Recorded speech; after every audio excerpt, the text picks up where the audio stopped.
সম্পর্কের গল্পর তো কোনো ভাষা হয় না। অনেকগুলো গুড এক্সপিরিয়েন্সেস হয়, অনেকগুলো ব্যাড এক্সপিরিয়েন্সেস হয়। সিনেমাটা কি তোর জন্য? What is cinema? ওই এসেন্সটাকে তুমি ট্রান্সলেট করতে পারবে না। Life is not extraordinary. আমার জন্য সিনেমা হলো গল্প। I do not understand what is the meaning of larger than life. Workshop is done for the sake of doing workshop. यार इसमें क्या करूं? इसमें कुछ करना चाहिए। আমি বাড়িতে হেঁটে হেঁটে যেতাম চরিত্রের মধ্যে ঢোকার জন্য, আমি মাটিতে বসেই খেতাম। তাতে কি আদৌ কোনো লাভ হয়েছে? সেটা একটা অনেক বড় question mark. In my opinion it's not enough. It's not enough.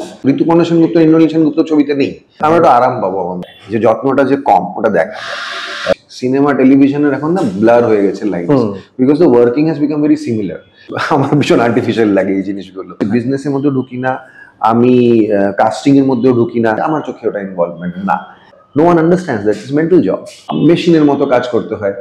আমি তো চাই না মেশিনের মতো কাজ করতে। আমি তো 3-4 বছরে একটা ছবি করব।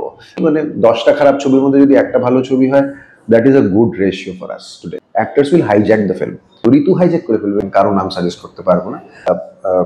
ওই লাক্সারিটা নেই আমার কাছে। আমার চোখে এটা ইন্টারফারেন্স। রিলিজের প্রতি কোনো ইন্টারেস্ট নেই। আমার খুবই মনের কাছের ছবি ওটা। আমার মনে হয় one of my best films. ওই এক্সপোজারটা সাবকনশিয়াসকে ডেফিনেটলি ইন্সপায়ার করে মনে হয়। নমস্কার, আজকে আমাদের পোস্ট ক্রেডিটের নতুন এপিসোডে আমার আবার সঙ্গে নতুন অতিথি হলেও এইবারে আমরা একদম অন্যরকম একটা ছবির কথা বলবো। সেই ছবির নাম হচ্ছে গুড বাই মাউন্টেন, এবং আমাদের সঙ্গে আমাদের আজকের অতিথি ইন্দ্রনীল সেনগুপ্ত। তাকে আপনারা চেনেন, তিনি হিন্দি বাংলা সমস্ত জায়গাতেই মানে অনেক দিনের দক্ষ অভিনেতা বলতে আমরা যা বুঝি সেইটা। আর বাংলা ছবিতে আমরা তাকে সবসময় অনেক বেশি করে চাই, তো আবার বাংলা ছবিতে তিনি, এবং এবারে একটু ডাবল ডোজ ট্রিপল ডোজের মতো পরপর বেশ কয়েকটা বাংলা ছবিতে তাকে দেখা যাচ্ছে। তো ইন্দ্রনীলদা, প্রথমেই তোমাকে শোতে স্বাগত জানাই। তারপর এই যে গুড বাই মাউন্টেন, তো এই গুড বাই মাউন্টেন ব্যাপারটা যেটা আমরা বলি যে পাহাড় জিনিসটা তো বাঙালির ওই একটা বেড়াতে যাওয়ার সঙ্গে কানেক্টেড ব্যাপার থাকে। তো যে কোনো জায়গা থেকেই আমরা যখন চলে আসার সময় কিছু জিনিস নিয়ে আসি, কিছু জিনিস রেখে আসি। তো গুড বাই মাউন্টেন ছবি যখন তোমরা করলে, এবং এটা তো পুরোটা সাউথ ইন্ডিয়ায় শুটিং হয়েছে, তো আসার সময় তুমি কি নিয়ে এলে আর কি রেখে এলে? এটা দিয়ে শুরু করি, আশাটা দিয়ে। সো আমার মনে হয় একটা সিনেমা যখন আমরা করি, সেই সিনেমাটা করার সময় সেই সময়টায় যেহেতু film making is a difficult job, যখন আমরা সিনেমাটা করি তখন অনেকগুলো গুড এক্সপিরিয়েন্সেস হয়, অনেকগুলো ব্যাড এক্সপিরিয়েন্সেস হয়। সো গুড এক্সপিরিয়েন্সেস গুলো নিয়ে আসা, ব্যাড এক্সপিরিয়েন্স গুলো ছেড়ে আসা, ওইটাই হলো goodbye the bad experiences. ভুলে যাও, কারণ once the film is over, whatever shortcomings or যেই কনস্ট্রেন্টস আমরা কাজ করি সেইগুলো ওই সময় হয়তো খুব বদার করে, কিন্তু সিনেমাটা যখন শেষ হয়ে যায় তখন সবকিছু ভালোই লাগে, হয়ে গেছে সুন্দরভাবে, ভালো, সব ভালো। তো whatever negatives were there, leave it behind and bring the positives with it. এবং এই ছবিটার মানে কথা বলতে গিয়ে আমার ঋতুপর্ণা সেনগুপ্তর সঙ্গে একটা সাক্ষাৎকার হচ্ছিল এই ছবিটা নিয়ে। তখন উনিও বলছিলেন যে পুরোটাই যিনি প্রডিউসার ছিলেন তার একটা বেশ ভালো সাপোর্ট ছিল, তিনি খুব সাপোর্ট করেছেন, এবং আমি সম্ভবত শুনলাম যে তিনি মালায়ালামে ছবিটাকে ডাব করার ইচ্ছাও একটা প্রকাশ করেছেন। তো এই যে একটা জায়গা আমরা বারবার বলে দিতাম যে বাংলা ছবি একরকম, সাউথ ইন্ডিয়ান ছবি একরকম, প্রত্যেকের একটা কোর ইমোশন ধরে ছবিটা করে। আজকে একজন এন্টায়ারলি একজন সাউথ ইন্ডিয়ান জায়গায় থেকে ওইখানকার ছবি দেখে থাকা একজন মানুষ, তিনি কোনোভাবে তার এই ছবিটায় প্রডিউস করলেন এবং ছবিটাকে তিনি মালায়ালামে ডাব করতে চাইছেন। তার মানে ছবির যে নিজস্ব একটা ইমোশন, সেইটা কোথাও গিয়ে ভাষার থেকে বড় হয়ে কি সত্যি দেখা দিচ্ছে এই কন্টেন্টের জায়গাতে এসে দাঁড়িয়ে? হ্যাঁ, দেখো, আমাদের গল্পটা তো সম্পর্কের গল্প। তো সম্পর্কের গল্পর তো কোনো ভাষা হয় না। যদি মানুষের সম্পর্কের গল্প হয়, তো সেইটা আমাদের এই ছবিটা যদিও বাংলা ছবি, কিন্তু এটা বাঙালি কালচার সেন্টার্ড না। গল্পটা হলো হিউম্যান ইমোশনসের ওপর। It is not about a certain culture. আমাদের ছবিতে এরকম বাঙালি কালচারকে হাইলাইট করে বা বাঙালি কালচার সেন্ট্রিক কোনো মানে ম্যাটার নেই। সেই কারণে it can get into another language also, because কখনো কি হয় যে কোনো বাংলা ছবি রিজনাল সিনেমায় is so rooted in that culture, সেটা অন্য ভাষায় করতে গেলে তোমার ওটা পুরো ঘেটে যায়, বা ওটা পুরো অ্যাডাপ্ট করতে হবে, অ্যাডাপ্ট করলে ওটা ফ্লেভারটা চেঞ্জ হয়ে যায়, তখন ওটা ভালো লাগে না। সেইটা যেমন আমি তোমাকে একটা এক্সাম্পল দিচ্ছি, যেমন ভূতের ভবিষ্যৎ যখন হলো, তো ভূতের ভবিষ্যৎ was a fantastic film, but it was rooted in Bengali culture. The humor, the lines, the anecdotes were all very বাঙালি। তো সেইটাকে তুমি যখন, মানে আমি জানি না কতটা সাকসেস হয়েছে হিন্দি ছবিটা, একদমই হয়নি, কিন্তু ওইটাই হয়, মানে ওই ফ্লেভার, ওই এসেন্সটাকে তুমি ট্রান্সলেট করতে পারবে না, তখন আপরুটেড হয়ে যায়। হ্যাঁ, ওটা ওই পুরো ব্যাপারটাই ঘেটে। সো আমাদের ছবিতে না ওই জিনিসটা নেই, আমাদের গল্পটা is not rooted to any culture, it is only about human emotions. So সেইটা তাহলে অন্য ভাষায় করাই যেতে পারে। আর এই যে ইন্ডাস্ট্রির সঙ্গে তোমার তো এটা প্রথম কাজ। আমরা যেটা জানি যে ইন্ডাস্ট্রির ছবির মধ্যে একটা খুব স্লো পেসড ছবি হয়, যেটা মানে স্লো বার্ন ছবি যেরকম নর্মালি আমরা বাংলায় খুব কমই হয়, তো ইন্ডাস্ট্রিটা তার মধ্যে একজন যিনি এটা বানান, এবং তুমি এই ধরনের ছবি করেছো, মানে বাংলায় যে কজন বানান তাদের মধ্যে তুমি একজন। এর আগে তুমি অতনুদার সঙ্গেও কাজ করেছো, অতনুদার ছবির মধ্যেও ওই একটা ব্যাপার থাকে। তো এই যে চারিদিকে যে উচ্চকিত একটা ভাবনা, সবাই খুব লার্জার দ্যান লাইফ কিছু করতে চাইছে, সবাই এমন কিছু একটা চাইছে যে যেখানে আমাকে যাতে চোখে পড়ে, নজরে আমি পড়ি, সেই জায়গার থেকে খুব একটা সাটল আন্ডারটোনে একটা ছবি করা, সেইটা অভিনেতা হিসেবে অনেকে করতে চান না, অনেকে বলেন যে না ঠিক। তোমার এই এতদিনের কেরিয়ারে তোমার কি মনে হয় যে এখন তুমি এই চরিত্রগুলোকে বেশি করে করতে চাও, যে চরিত্রে তোমার অতিরিক্ত কিছু দেয়ার থাকে? না, আমার মানে আমি এখন এটা কনসিয়াসলি করতে চাইছি এরকম কিছুই না। আমার মানে আমার আন্ডারস্ট্যান্ডিং অফ সিনেমা হয়তো বহুত যখন খুব ইয়াং ছিলাম তখন হয়তো নিজের আন্ডারস্ট্যান্ডিংটা ডেভেলপই হয়নি, তখন the understanding of cinema was very influenced by what others understanding was. তখন হয়তো আমি একটা হিরোকে অ্যাজ এ স্টার হিসেবেই দেখতাম, বা ভাবতাম যে হিরো মানে তো স্টার, হিরো মানে যে অ্যাক্টর হয় সেটা হয়তো খুব ইয়াং বয়সে আমি হয়তো এটা যেটা আমাদের সবার তাই থাকে। কিন্তু as I aged, or as my experience increased, or as exposure increased, আমরা বাইরের ছবি দেখি, বিদেশি ছবি দেখি, সিরিয়াস ফিল্মস দেখি, আমাদের বাংলা হিন্দি সিনেমা পুরনো ছবিগুলো, সেইগুলো দেখে তখন the perception changes. সো সেই জায়গা থেকে আমি এখন অনেক বছর হয়ে গেছে যে আমার ওই আমি লার্জার দেন লাইফ ব্যাপারটা বুঝি না। আমার একটা বন্ধু আছে, আমি বন্ধুই বলবো, আমার থেকে অনেক ইয়াং, আমার মানে হাফের থেকেও কম বয়স। তো ও আমাদের ইন্ডাস্ট্রিতে কাজ করে, আমি ওর নাম নিচ্ছি না কারণ আমার সঙ্গে ওর কখনো কখনো মাঝে মাঝে কথা হয়। সো আমি অনেক ওকে একবার জিজ্ঞেস করেছি যে সিনেমাটা কি তোর জন্য, হোয়াট ইজ সিনেমা? সো বলে যে larger then life. So for lots of people cinema is only about larger than life. For me it is not. I do not understand what is the meaning of larger than life. Larger than life means you are saying it is unrealistic, it is make believe, তাহলে তো সেটা Unreal হয়ে গেল। আমার জন্য cinema হলো গল্প, যেরকম বইয়ের গল্প হয় সেরকম একটা ভিজুয়াল মিডিয়ামে গল্প, আর সেটা গল্প হতে হবে, গল্প মানে একটু বিলিভেবল হতে হবে, যে গল্প তো আমাদের মধ্যে থেকেই হয়, আমাদেরই গল্প হয়, বা আমাদের মতো মানুষেরই গল্প। একদম। সো সেইটাই আমার মনে হয় সিনেমা। লার্জার দেন লাইফটা আমি বুঝি না এক্স্যাক্টলি, যে why things have to be so extraordinary, because life is not extraordinary. So I feel so এই ধরনের গল্প যে তুমি বলছো স্লো বার্ন, আমার মানে ভালো লাগে, করতেও না দেখতেও ভালো লাগে, তো আমি ভীষণ দেখি এই ধরনের ছবি, অ্যাক্টিং তো করতে ডেফিনেটলি ভালো লাগে। So yeah. আর যে এটা আরেকটা জিনিস দেখো, যেটা আমরা এখন দেখি যে একটা টাইম পর্যন্ত আমরা যেরকম দেখতাম যে ছবি হচ্ছে কিছু কিছু ছবির জন্য, যেগুলোকে আমরা তখন কোট আনকোট বলতাম আর্ট ফিল্ম, এখন আর্ট কথাটাকে তুলে আমরা বলি প্যারালাল ফিল্ম। এবারে এই প্যারালাল ফিল্মে একটা ওয়ার্কশপের ব্যাপার ছিল, অনেক চরিত্রের ক্ষেত্রে ওয়ার্কশপ করানো হতো, আবার কিছু ক্ষেত্রে হতো না। তুমি অ্যাজ অ্যান অ্যাক্টর তুমি কি ওয়ার্কশপের পক্ষে, মানে আমি এটা তোমার পক্ষে বিপক্ষে থাকার উপর নির্ভর করে না, তাও আমি বলছি যে তোমার কি মনে হয় যে তোমার একটুখানি যে চরিত্র খুব বেশি রিলেট করার প্রয়োজন হয়, একদম হয় চরিত্র থেকে ব্যক্তি ইন্দ্রনীল যেখান থেকে অনেকটা দূরে, সেই চরিত্র থেকে সেই চরিত্রে কি তোমার প্রেফারেন্সের মধ্যে ওয়ার্কশপটা থাকে, মানে করলে ভালো হয়? দেখো আমার দুটোই এক্সপিরিয়েন্স আছে। আমি পার্সোনালি আমার ভীষণ ওয়ার্কশপের প্রতি ইয়ে নেই, আচ্ছা। যে ওয়ার্কশপ করতেই হবে সেরকম কিছু নেই। কিন্তু আমি এরকম প্রজেক্টস অনেক করেছি যেখানে makers have been like workshop হবে, and I do not have a problem with that. কিন্তু আমার যা এক্সপিরিয়েন্স আছে বা আমি যা দেখেছি, অনেক সময় workshop is done for the sake of doing workshop. ঠিক আছে, ওটা একটা একটা স্টেটমেন্টের মতো হয়ে যায় যে আমরা ওয়ার্কশপ করি, আমরা ওয়ার্কশপ করেছি। তাতে কি আদৌ কোনো লাভ হয়েছে, সেটা একটা অনেক বড় question mark.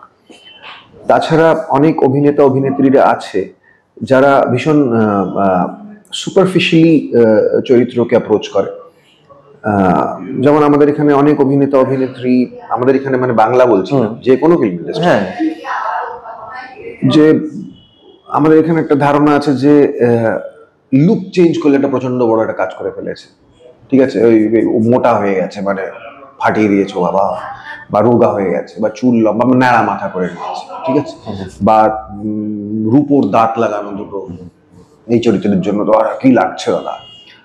That is nothing, that is nothing. If you are not internally being able to convert yourself into that character, yes, physical change definitely helps. আমার যদি একটা চরিত্র হয় যেটাতে আমার একটা ভুঁড়ি আছে, সেই ভুঁড়িটা যদি আমি অ্যাকচুয়ালি আমার কাছে সময় থাকে করার, তো সেটা definitely helps, because body language change হয়ে যাবে, you as a person will change. আমি ফিটের জায়গায় যদি আনফিট হয়ে যায় তো মানুষটাই তো চেঞ্জ হয়ে যাবে, একদম।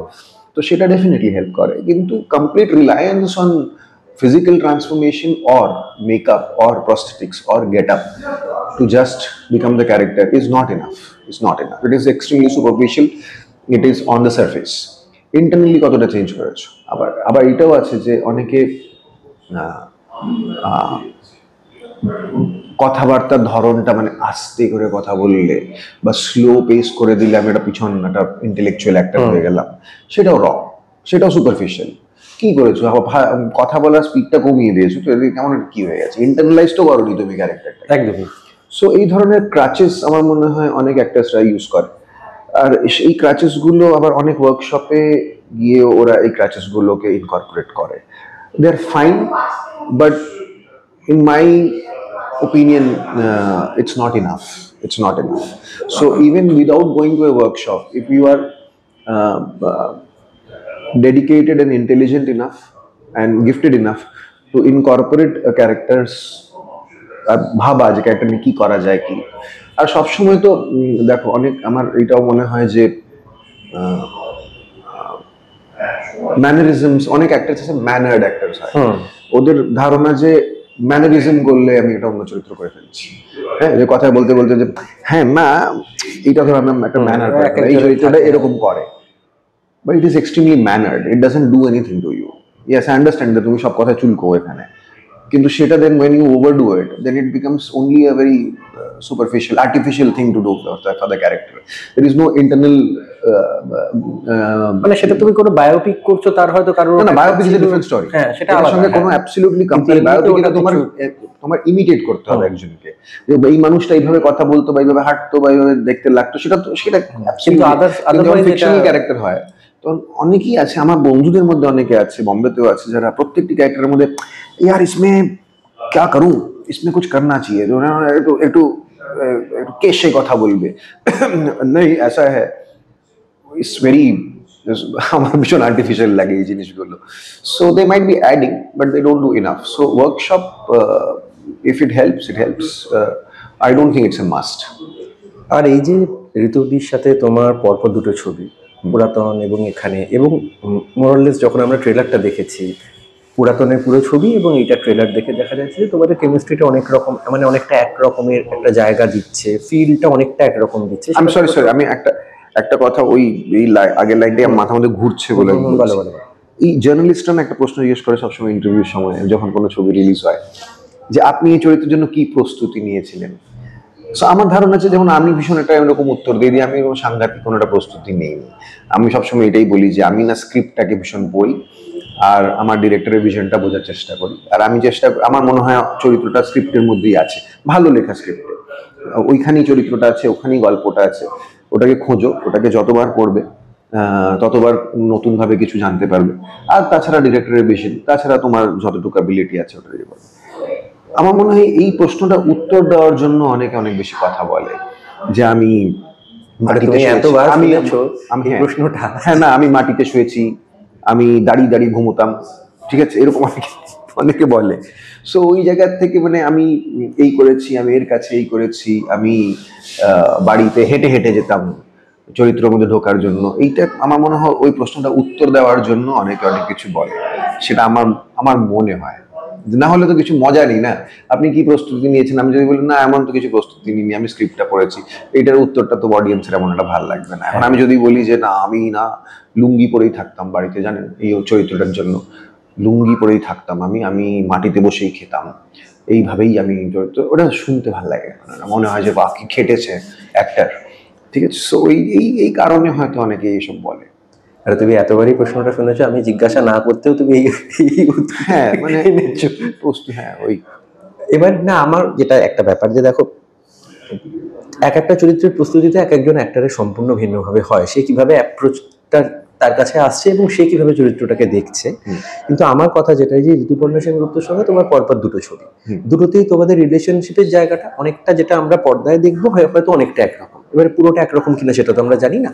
এবার সেই জায়গায় তোমার কাছে এইটা তো একটা চ্যালেঞ্জ, ঋতুদির কাছেও অবশ্যই, যে আমার এই ছবি দুটো যদি পরপর আসে, দর্শকের কাছে যে দুটো ছবি যে আলাদা, আমাদের কেমিস্ট্রিটাও যে আলাদা, সেইটাকে পোট্রে করা। এবার সেইটা পোট্রে করতে গেলে আমাকে তো কোনো একটা জায়গা থেকে সচেতন হতে হয়, না কি হতে হয়, কিভাবে তুমি ওটা আলাদা করছো? না দেখো, প্রথম কথা হলো যে এটা তো কোইন্সিডেন্টাল যে এই ছবিগুলো রিলিজ একটার পর একটা হয়ে গেছে। আসলে তো যখন গুড বাই মাউন্টেন শুট হয়েছিল তখন আমরা কোনোদিন জীবনে ভাবিও নি তখন পুরাতন শোনোও নি তুমি। পুরাতন হবে একটা, আমরা জানতাম না। সো এটা তারপর পুরাতনটা আগে রিলিজ হলো, এটা পরে রিলিজ হচ্ছে, জাস্ট এ কোইন্সিডেন্স। তাছাড়া আমার ধারণা যে আমরা যখন ছবি করি আমরা তো ওই গল্পটার সঙ্গে জাস্টিস করছি আমাদের। আই নেভার থিঙ্ক দ্যাট এর আগের ছবিটাও আমরা দুজন সঙ্গে করেছি, তো এটার মধ্যে আলাদা কিভাবে কি করা যেতে পারে। That cannot be the concern of an actor. Actor's concern is how am I being truthful to the character and the story that I have right now with me. It cannot be my concern যে আমরা এটার থেকে আগেরটার থেকে যদি আলাদা না করতে পারি, গল্পটাই তো আলাদা, চরিত্রটাই আলাদা। সো ওটার মধ্যে আবার আলাদা কি, আমাদের আবার নতুন করে একটা ওই ছবিটাও সঙ্গে করেছি বলে এখন একটু অন্যরকম করতে হবে, না হলে একঘেয়ে লাগবে। লাগবে না তো, গল্পটাই তো আলাদা, মানুষগুলোই তো আলাদা। আমি তো ঋতুপর্ণা সেনগুপ্ত, ইন্দ্রনীল সেনগুপ্ত ছবিতে নেই, ছবিতে অর্জুন আর আনন্দী রয়েছে, রাইট। সো ওটা তো ওরা দুজন অ্যাক্টর, কিন্তু ক্যারেক্টার গুলো তো কমপ্লিটলি ডিফারেন্ট। সো সেই জায়গায় এখানে অর্জুন আছে, অন্য ছবিতে রাজীব ছিল। হ্যাঁ অন্য ছবিতে রাজীব আর অর্জুন তো সেম না। সো সেই জায়গা থেকে তো মানে I don't think it is a problem at all. আর এখন আরেকটা জিনিস আমরা দেখছি, যেরকম অনেক পুরনো জিনিস ফিরে ফিরে আসছে। এবার পুরনো জিনিস ফিরে ফিরে আসছে, যেরকম রিসেন্টলি এই ডিয়ার মা ছবিতে টনিদা ভিনাইল লঞ্চ করলেন মিউজিকের সময়। এবার বিভিন্ন ক্ষেত্রে বিভিন্ন কিছু পুরনো ফিরছে, কেউ কেউ বলছেন যে আবার স্টক তুলে এনে যদি অ্যানালগের শুট করা যায়। তোমার কি মনে হয় যে তুমি তো মোরাললেস এই দুটো টাইম দেখেছো, একদম এখনই সেটা তো নয়, তুমি তো দেখেইছো। তোমার কি মনে হয় যে আবার যদি ওই অ্যানালগ টাইমটা ফিরে ওই রকম ভাবে শুট করা, এবং পুরাতনে ওরকম একটা রেফারেন্স, ওই ছবি তোলার যে ব্যাপারটা আমরা যেরকম ভাবে দেখছি, ওই অ্যানালগ টাইম যদি ফিরে, তাতে কি অ্যাক্টরদের জন্য একটু ভালো হয়? মানে আমি সিরিয়াস অ্যাক্টর যারা, আমরা একটু আরাম পাবো আমার মনে হয়। অ্যানালগ হবে কি, স্টকের কস্ট আছে একটা, রাইট? স্টকের কস্ট যখন থাকবে তখন প্রত্যেকটি শট নেওয়ার আগে অনেক ভাবা হবে, আগে অনেক প্ল্যানিং করা হবে। ডিরেক্টরস বা ফিল্ম মেকার্স বা সবাই আগে থেকে প্ল্যান করে আসবে, কারণ স্টক তো এক্সপোজ করা যাবে না একদম। এরপর ওখানে গিয়ে অ্যাক্টার্সরা প্রিপেয়ার থাকবে যে একটা লাইন যদি ফাম্বল হয়ে যায় তাহলে আবার স্টক যাবে, গালাগাল শুনতে হবে, ঠিক আছে। তো ওখানে এসে রিহার্সাল হবে অনেকবার, lights and camera team will be proper. যখন ট্র্যাকে বা ট্রলিতে কিছু চলছে তখন মুভমেন্টস গুলো আগে থেকে একটা ভয় থাকবে অফ কস্ট ইনক্রিজিং, সেটা ডিজিটাল মিডিয়ামে নেই। আর ডিজিটাল মিডিয়ামে নেই বলেই ভীষণ কম প্ল্যানিং আর ভীষণ কম হোমওয়ার্ক করে কাজ করা হয় সব ডিপার্টমেন্ট। আমি অ্যাক্টার্সদের ডিপার্টমেন্টে বলবো, আমি অন্যদেরকে টেকনিক্যাল ডিপার্টমেন্টকে শুধু বলবো না, অ্যাক্টার্সরা। আমাদের এখন তো মনেই হয় না যে লাইনটা আছে, ঠিক আছে, যদি কেটে যায় আরেকবার নিয়ে নেবো, তখন তো আরেকবার নিয়ে নেওয়াটা তো একটা খরচা বেড়ে যাবে। সো অ্যানালগ এলে আমার মনে হয় কি যত্নটা বেশি হবে, যেই যত্নের সঙ্গে আগের ছবি করা হতো। আর যেহেতু সেই যত্নটা আজকে নেই, সো ওইটা কিন্তু দেখা যায় যে যত্নটা যে কম, ওটা দেখা যায়। বিকজ এখন ইউ টেন্ড টু ওভারশুট, তুমি সবখান থেকে সব শট নিয়ে নাও, বারবার নিতেই থাকো, আবার প্রথম থেকে নেবো, আবার প্রথম থেকে নেবো, আবার এদিক থেকে নেবো, ওদিক থেকে নেবো, মানে এডিটার্স ডিলেমা সেপারে। হ্যাঁ, but that luxury is only possible because there is no cost, additional cost, right? So তুমি একবার রেকর্ড করেছো, তার উপরে আবার রেকর্ড করে দাও, কোনো প্রবলেম নেই। তো সেই জায়গাটার থেকে অ্যানালগ এলে মানে আমি আমার মনে হয় যে ভালো লাগবে, মনে হবে সিনেমা করছি, মনে হবে না টেলিভিশন করছি। সিনেমা টেলিভিশনের এখন না ব্লার হয়ে গেছে line, because the working has become very similar. আমি যখন টেলিভিশন করতাম তখন আমার ওই এই দিনের মধ্যে এতটা ফুটেজ করতে হবে, ওই চাপটা আমার মধ্যে সিনেমায় থাকে না, কিন্তু সিনেমাতে ওই অবস্থা হয়ে গেছে। সো ওই জিনিসটা একটু ইমপ্রুভ হবে, but it make every one be like very precise, will have to be on our toes, দায়িত্বটা অনেক বেড়ে যাবে, কিন্তু আমার মনে হয় কোয়ালিটি ইমপ্রুভ হবে। আর রিসেন্টলি দেখো ওটিটি আসবার পরে আমরা যেটা দেখছি যে মানে কন্টেন্ট ক্রিয়েটারদের জন্য তো খুবই ভালো হয়েছে, যারা হয়তো খুব ইন্ডিপেন্ডেন্ট কন্টেন্ট ক্রিয়েটার তারা অনেক ভালো প্ল্যাটফর্ম পাচ্ছে ওটিটিতে।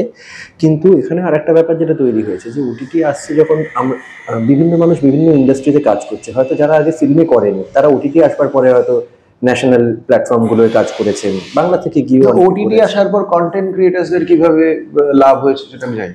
আগে যারা হয়তো তোমার আমি যেটা ফিল্মের ক্ষেত্রে যেটা হতো, ফিল্ম বানাতে তাদের ওই একটা প্রডিউসার জোগাড় করা বা কিছু, অনেক সময় তারা ওটিটিতে গিয়ে কন্টেন্ট, ওটিটিতে যে করছে, যে সিনেমা ওটিটিতে বানাচ্ছে, সে তো কন্টেন্ট ক্রিয়েটার না, সে তো ফিল্ম মেকার। হ্যাঁ হ্যাঁ হ্যাঁ, কন্টেন্ট ক্রিয়েটারের ওটিটিতে লাভ হয়নি, কন্টেন্ট ক্রিয়েটারের লাভ হচ্ছে সোশ্যাল মিডিয়াতে।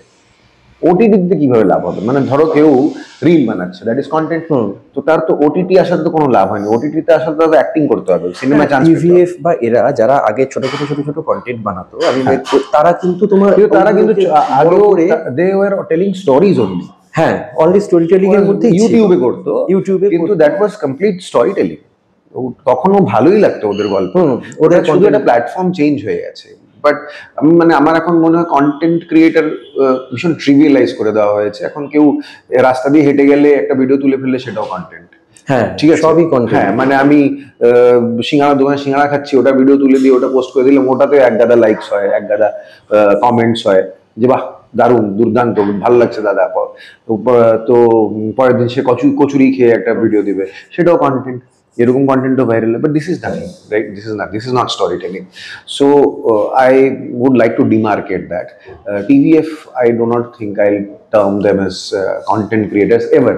They were storytellers. They were always storytellers and they had told quality stories. আগেও ভালো লাগতো, এখনো ভালো লাগে। আর যখন তুমি একাধিক ইন্ডাস্ট্রিতে কাজ করছো, ইন্ডাস্ট্রিতে কাজ করতে গিয়ে আমাদের বাংলা ইন্ডাস্ট্রি নিয়ে তো অনেক কথা হয় যে এই প্রবলেম ওই প্রবলেম, আমি প্রবলেমের দিকে যাচ্ছি না। একদম জেনারিক পয়েন্ট অফ ভিউ থেকে যদি তুমি দেখো, যেহেতু তুমি ন্যাশনাল মিডিয়াতেও কাজ করো, সেই জায়গায় অ্যাকচুয়ালি এখানে আমাদের অসুবিধাটা তোমার কি মনে হয়, যে বাংলাতে কি অসুবিধা? দেখো, আমি তো ইন্ডাস্ট্রির ঢুকি না এসবের মধ্যে। ফার্স্ট অফ অল আমার মনে হয় যে আমার কাজটা হলো অ্যাক্টিং করা, আর আমি অ্যাক্টিং করবো। সো আমি আমার অ্যাক্টিং এর কাজ করি, আমি সিনেমার বিজনেসের মধ্যেও ঢুকি না। অনেকেই আছে, আমি বিজনেসের কথা বলছি না, আমি বলছি বিজনেসের মধ্যেও ঢুকি না, আমি কাস্টিং এর মধ্যেও ঢুকি না, আমি কিছুতেই ঢুকি না। আমি অন সেট অলসো ইন্টারফেয়ারই করি না কিছু জিনিসের মধ্যে। হয়তো অনেকের মনে হতে পারে যে আমি ভীষণ ডিট্যাচড, কিন্তু আমার ভালো লাগে ওই ডিট্যাচড হয়ে থাকাটা। কারণ আমার মনে হয় না যে হয়তো আমি সবকিছুর মধ্যে ঢুকলে, অনেক অ্যাক্টরস আছে যারা ডিরেক্টরিয়ালি ঢুকে পড়ে, ঠিক আছে, ডিরেক্টরিয়ালি ঢুকে পড়ে। হয়তো অনেকের চোখে এটা ভীষণ ইনভলভমেন্ট, আমার চোখে ওটা ইনভলভমেন্ট না, আমার চোখে এটা ইন্টারফেরেন্স। আমার মনে হয় যে সবার কাজের অটোনমিটা থাকা উচিত। ডিরেক্টরের কাজ জানে। এখন আমাকে যদি মেকআপ আর্টিস্ট বলে যে দাদা এটা হচ্ছে না, একটু ভেতর থেকে করো, আমার ভালো লাগবে না, কারণ তোমার কাজ না এটা। সিমিলারলি আমি যদি মেকআপ আর্টিস্টকে বলি যে পারছিস না তুই করতে ঠিক মতো, তো আমার মনে হয় তারও ভালো লাগবে না। সবাইকে সবার কাজ করতে দেওয়া উচিত। সো আমি সেই জায়গাটা মেনটেন করার চেষ্টা করি। তো আমি জানি না যে আমাদের ইন্ডাস্ট্রিতে মানে অনেক বক্তব্য আছে আমার, কিন্তু সেই বক্তব্যগুলো আমার মনে হয় না আমি পাবলিক প্ল্যাটফর্মে কোনোদিন বলতে চাই।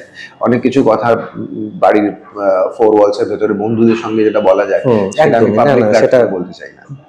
তবে একটা জিনিস নিয়ে সবাই খুব মানে এখানে ভয়েস রেজ করেন, যেটা হচ্ছে টাইম ফ্রেমটা অবশ্যই ন্যাশনালিও হয়তো কমেছে। আগে যে সময় পাওয়া যেত এখন হয়তো ওখানেও সেই সময় পাওয়া যায় না। কিন্তু এই যে সময় না পাওয়া, যারা একটু সিরিয়াস অ্যাক্টর, যারা চায় যে আমার জিনিসটা আরো বেটার ভাবে যাক, তাদের ক্ষেত্রে কি এক এক সময় খুব একটা মানে হতাশার কারণ হয়, যে সে হয়তো চাইছে কিন্তু সময় আর মানে দেয়া যাচ্ছে না। ডেফিনেটলি হতাশার কারণ হয় না। শুধু যতটুকু সময় চাইছো একটা একটা একটা সিন করার জন্য, সেইটুকু না পাওয়া তো একটা অনেক পরের কথা। আমি তো বলছি যে তুমি যখন দিনের মধ্যে নাম্বার অফ সিনস তোমার এতগুলো পড়ে যাচ্ছে, সো ওইখানে তো তোমার অ্যাগেন ইটস মেন্টালি ভেরি ট্যাক্সিং।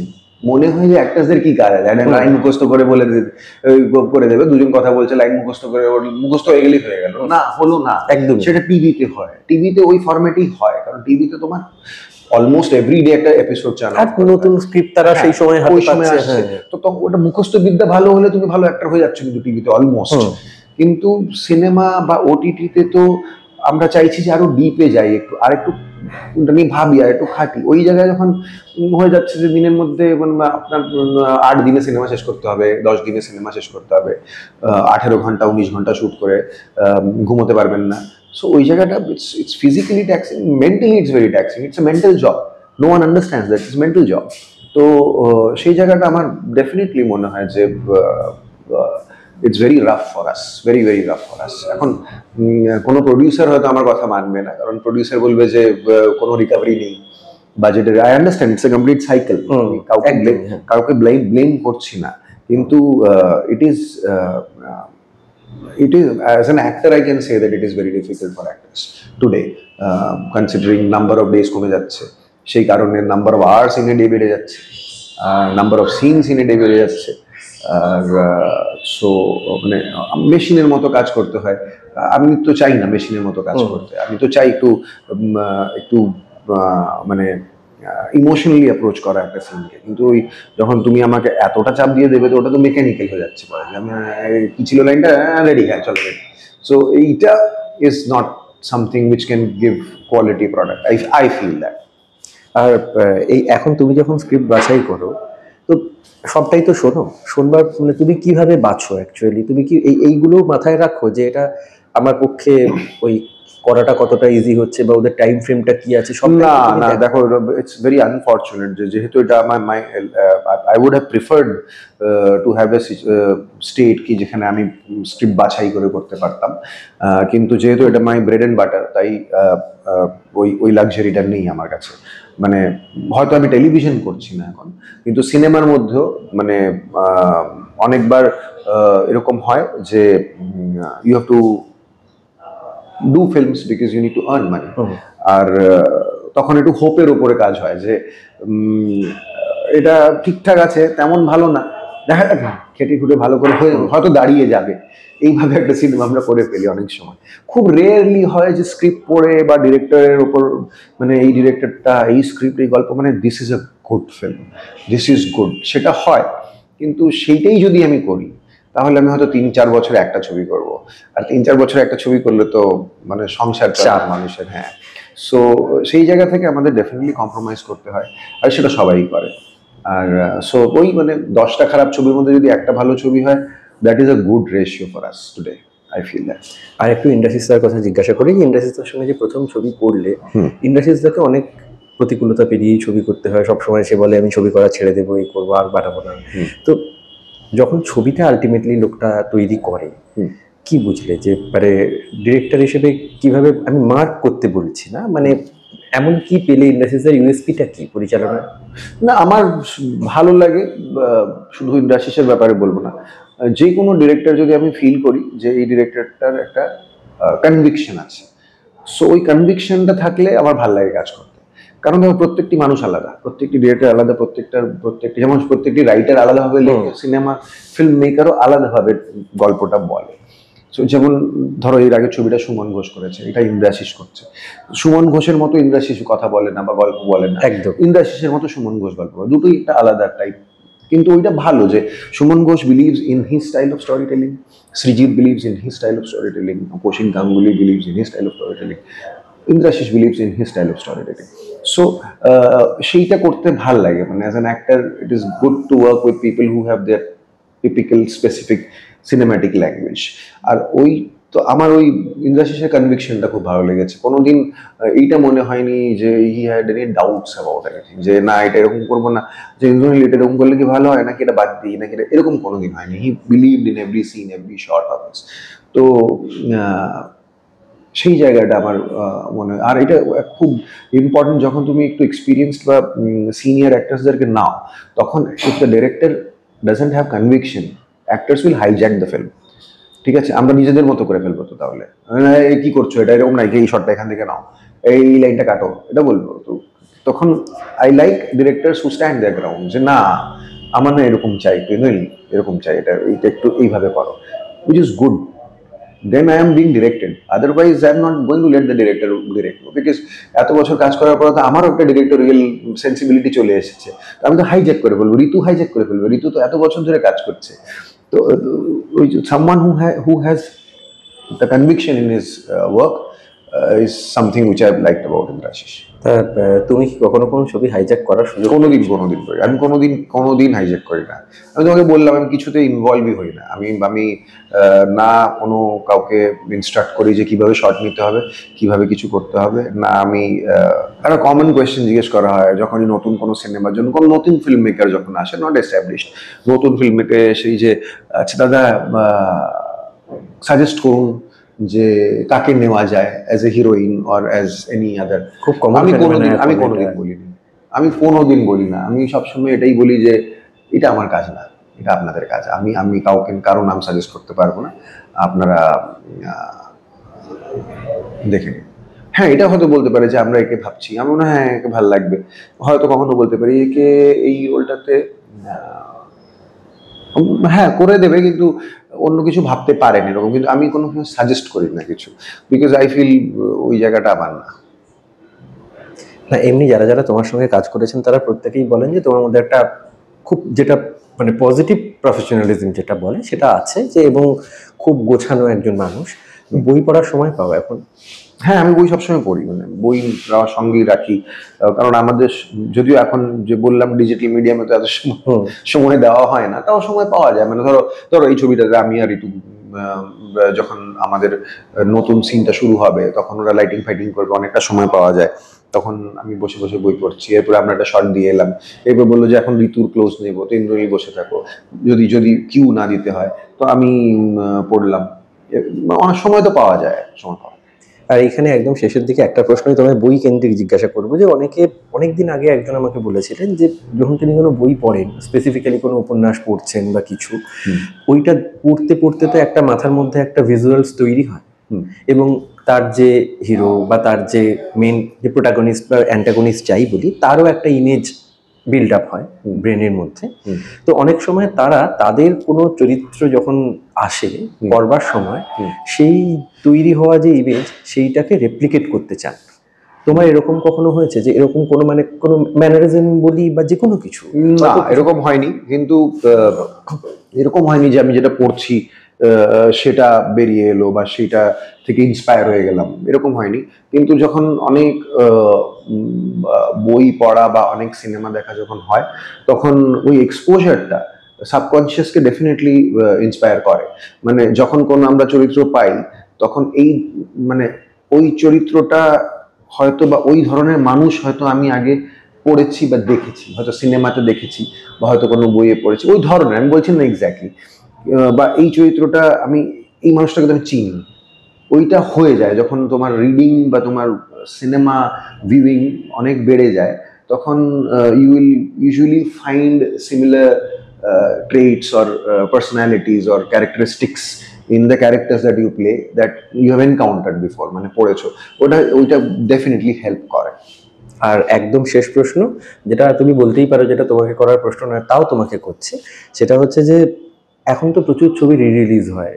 আগের দিনও তোমাকে একবার বলছিলাম যে এই রিলিজ হলে তো অ্যাক্টরদেরও একটা মনে হয় যে আমার কিছু ছবি হয়তো অ্যাহেড অফ টাইম, সেই সময় মানুষ দেখেনি, আজকে যদি আবার রিলিজ হতো সেই ছবিটা দেখতো। যেমন আমার খুব একদম চোখে ভাসে যেটা, যদি অংশুমানের ছবি যদি আবার রিলিজ হয়, লোকে হয়তো এখন অনেক বেশি দেখবেন। তোমার কি মনে হয় যে তোমার ফিল্মোগ্রাফির এরকম 2-3টে ছবি যদি রিলিজ হয় তোমার ভালো লাগবে, মানে অ্যাপার্ট ফ্রম অংশুমানের ছবি? না, আমার রিলিজের প্রতি কোনো ইন্টারেস্ট নেই, যেটা যখন হয়ে গেছে হয়ে গেছে। কিন্তু একটা ছবি আমার মনে হয় যে ওই ছবিটা যতটা ডিজার্ভ করে ততটা for what ever reason I don't know, মানে ওই ছবিটা কেন যে হারিয়ে গেল সেটা হলো আরেকটি প্রেমের গল্প।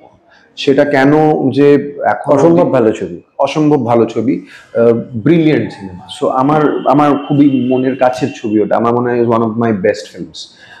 সো ওইটা যে কেন কোনো ডিভিডিতে কোনোদিন এলো না, কোনো ওটিটিতেও পাওয়া যায় না, এলো না, বা কোথাও কোনো কিছুতে পাওয়া যায় না, দুঃখ হয়। আমি যখন কাউকে বলি আমার ফিল্মোগ্রাফির ব্যাপারে, বা বাইরের কোনো কাউকে যারা আমাদের ইন্ডিয়ান না বা যারা আমাদের ছবি দেখে না, তাদেরকে যখন আমি কোনো রেফারেন্স দিতে চাই, তার একটি প্রেমের গল্প বলি আমি, where will you get to see that? And I don't know the answer. I said I don't know where you can get to see that.